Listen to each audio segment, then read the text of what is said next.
क्या बिहार में अब स्टेट हाईवे पर चलते ही आपकी जेब ढीली होने वाली है? क्या सम्राट सरकार का ये नया टोल टैक्स नियम आम जनता की कमर तोड़ने जा रहा है? पिछले कुछ दिनों से जब से पथ निर्माण विभाग ने राज्य उच्च पथ और पुलों पर टोल टैक्स लगाने का फैसला लिया था, तब से पूरे बिहार की जनता के मन में एक अजीब सा खौफ और सस्पेंस बना हुआ था। हर किसी को यही लग रहा था कि अब अपनी पर्सनल गाड़ी या बाइक लेकर सड़क पर निकलते ही सरकारी बाबू पर्चा थमा देंगे, जो सीधा आम आदमी की जेब पर एक अतिरिक्त बोझ बन जाएगा। सोशल मीडिया से लेकर चौक चौराहों तक सिर्फ यही चर्चा थी कि क्या सरकार टैक्स के नाम पर जनता को लूटने की तैयारी में है। लेकिन इसी बीच सीमांचल के अररिया जिले से एक ऐसी बड़ी खबर आती है जो इस पूरे सस्पेंस पर न सिर्फ पर्दा उठाती है, बल्कि बिहार के विकास की एक ऐसी नई तस्वीर सामने रखती है जिसकी उम्मीद शायद किसी ने नहीं की थी। मुख्यमंत्री सम्राट चौधरी ने अररिया के फारबिसगंज में एक मन से बिहार के टोल टैक्स, चमचमाते एक्सप्रेसवे, नए एयरपोर्ट, मेडिकल कॉलेज और शिक्षा क्रांति को लेकर कुछ ऐसे ही ऐतिहासिक ऐलान कर दिए जिसने राज्य की पूरी सियासी और आर्थिक बिसात को बदल दिया। आखिर टोल टैक्स का वो असली सच क्या है जो आपको जानना बेहद जरूरी है। नमस्कार, आप देख रहे हैं YBN बिहार झारखंड। मैं हूं आपके साथ मुदिता त्रिपाठी। और अररिया के फारबिसगंज प्रखंड के हरिपुर पंचायत सरकार भवन में एक विशाल जनसहयोग शिविर का आयोजन हुआ था। इसी मंच से मुख्यमंत्री सम्राट चौधरी ने साफ शब्दों में जनता के उस डर को खत्म कर दिया जो टोल टैक्स को लेकर फैला हुआ था।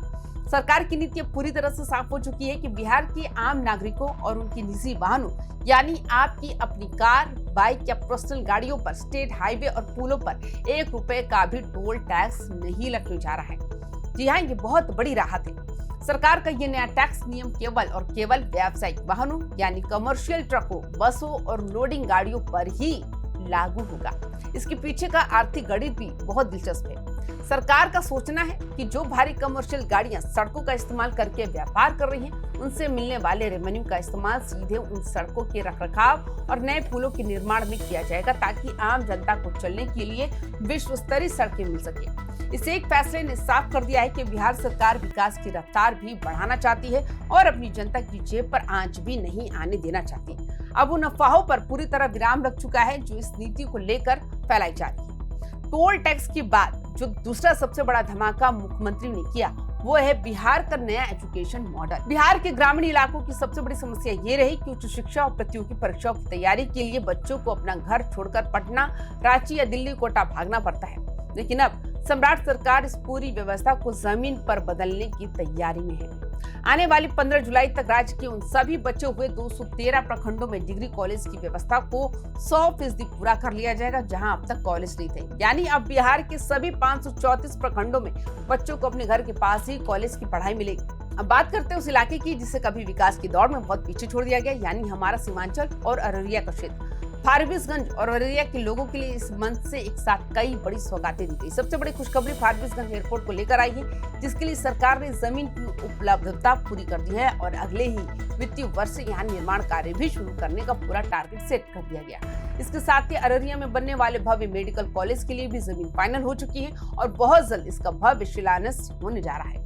अगर रोड कनेक्टिविटी की बात करें तो इस समय सीमांचल में इंफ्रास्ट्रक्चर का एक ऐसा जाल बिछाया जा रहा है जो इस पूरे इलाके को सीधे देश के बड़े व्यापारिक केंद्रों से जोड़ देगा।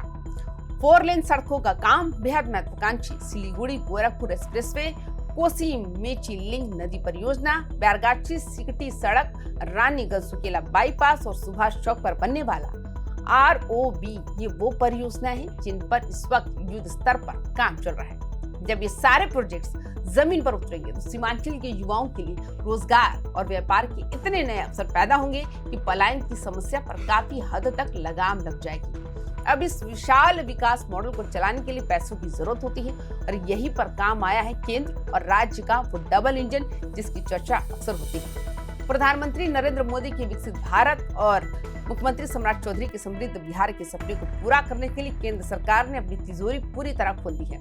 16वें वित्त आयोग में बिहार के विकास के लिए मिलने वाले फंड को 20,000 करोड़ रुपए से 2.5 गुना बढ़ाकर सीधे 50,000 करोड़ रुपए का कर दिया गया है। सोचिए, जब राज्य के पास 50,000 करोड़ का ये महाफंड होगा तो विकास की रफ्तार कितनी तेज होगी। इस पूरे दौरे की जो सबसे बड़ी USP रही वो था आम जनता की समस्याओं का ऑन द स्पॉट निपटारा। जनसहयोग शिविरों की ताकत का अंदाजा आप इसी बात से लगा सकते हैं कि अब तक पूरे राज्य से 4,53,000 से ज्यादा आवेदन मिले हैं, जिनमें से 4,25,000 से अधिक शिकायतों का पूरी तरह निपटारा किया जा चुका है। अब तो नियम ये भी बना दिया गया कि हर महीने के दूसरे मंगलवार को खुद मुख्यमंत्री के स्तर पर पटना में उन बची हुई फाइलों की समीक्षा होगी जहां आवेदकों को लगता है कि उनके साथ न्याय नहीं हुआ।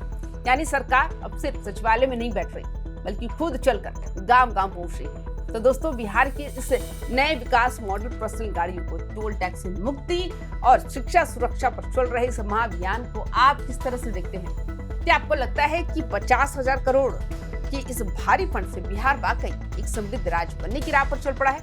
अपनी राय नीचे कमेंट बॉक्स में जरूर बताएं। बाकी तमाम खबरों के लिए देखते रहिए 5am बिहार झारखंड। नमस्कार।